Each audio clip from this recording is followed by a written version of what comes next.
Good morning friends. તો આજથી આપણે શરૂ કરવા જઈ રહ્યા છીએ સ્ત્રીરોગ પ્રસૂતિ તંત્રમાં નવી લેક્ચર સિરીઝ. શ્રી ગણેશાય નમઃ.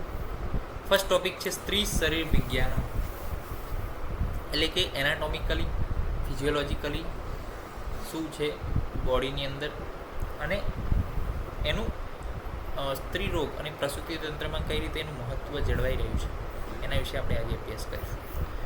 તો નિરુક્તિ ઓફ ધ સ્ત્રી શું કહે છે? તો સ્ત્રી એટલે શું એમ? તો કે સંચીયતે શુક્ર શોણિતમ અસ્યામ શાસ્ત્રી, એટલે કે જે શુક્ર અને શોણિતનો શું કરે છે? સંગ્રહ કરે છે, સ્ટોર કરે છે, એ સ્ત્રી છે.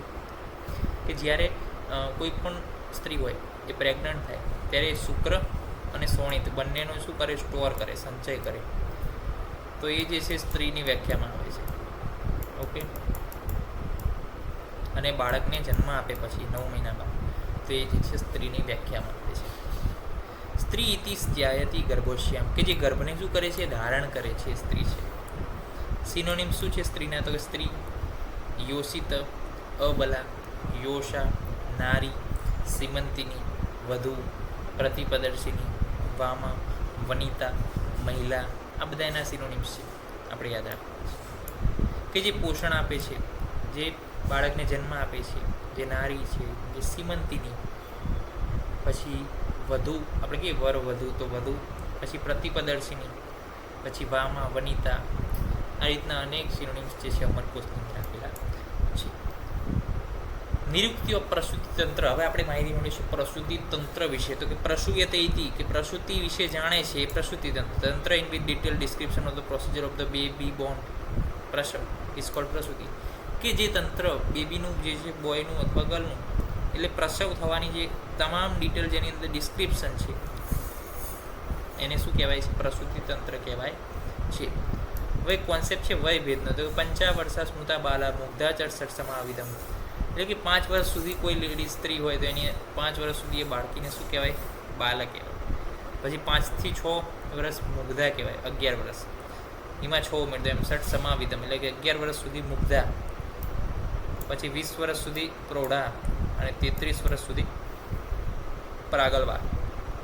તો 5 સુધી બાલ, 11 સુધી મુગ્ધ, 20 સુધી પ્રૌઢા, 33 સુધી પ્રાગલ્ભા, બાલા, મુગ્ધા, પ્રૌઢા, પ્રગલ્ભા. 24 થી 37 વર્ષની જે છે પૂર્ણવયની સ્ત્રી કહેવાય, ઉત્તમ અવસ્થાની સ્ત્રી કહેવાય, ઉત્તમ અવયવયુક્ત સ્ત્રી કહેવાય, કે જે ગર્ભાશયમાં ગર્ભને ધારણ કરવા માટે સમર્થ છે અને બાળકને જન્મ આપવા માટે પણ શું છે? એક પ્રોપર એજ ધરાવે છે, એવું કહેવાય. બીજું એક ક્લાસિફિકેશન છે ગૌરી, રોહિણી, કન્યા, રજસ્વલા. તો 8 વર્ષ સુધી ગૌરી, આપણે પેલું વ્રત આવે છે, ગૌરી વ્રત છે, તો એવી રીતના વ્રત આવે. 8 વર્ષ સુધી ગૌરી, પછી 9 એ રોહિણી, 10 એ કન્યા અને રજસ્વલા આફ્ટર 10 યર્સ જે છે રજસ્વલા કહેવાય છે.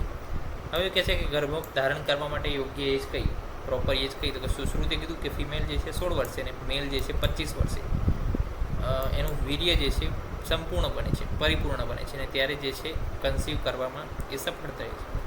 તો 16 વર્ષ ફિમેલ અને 25 વર્ષ મેલ માટે. વાઘભટ 20 વર્ષના પુરુષને આપે છે.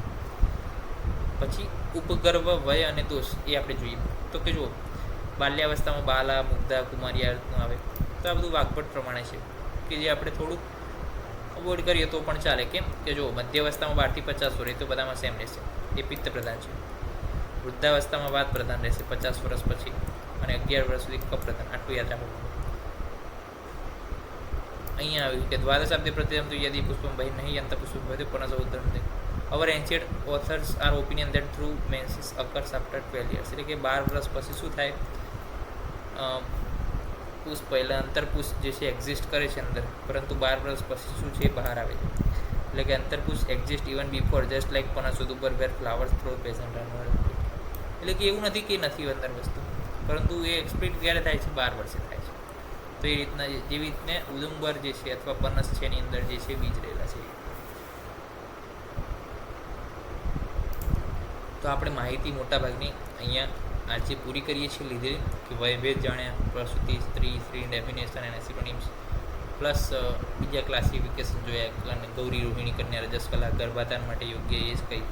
નેક્સ્ટ લેક્ચરમાં જોઈશું આતવ સ્રોતસ વિશેની માહિતી. ત્યાં સુધી રજા આપશો. જય હિન્દ, જય ભારત, જય વિદ્યાધર. નમસ્કાર.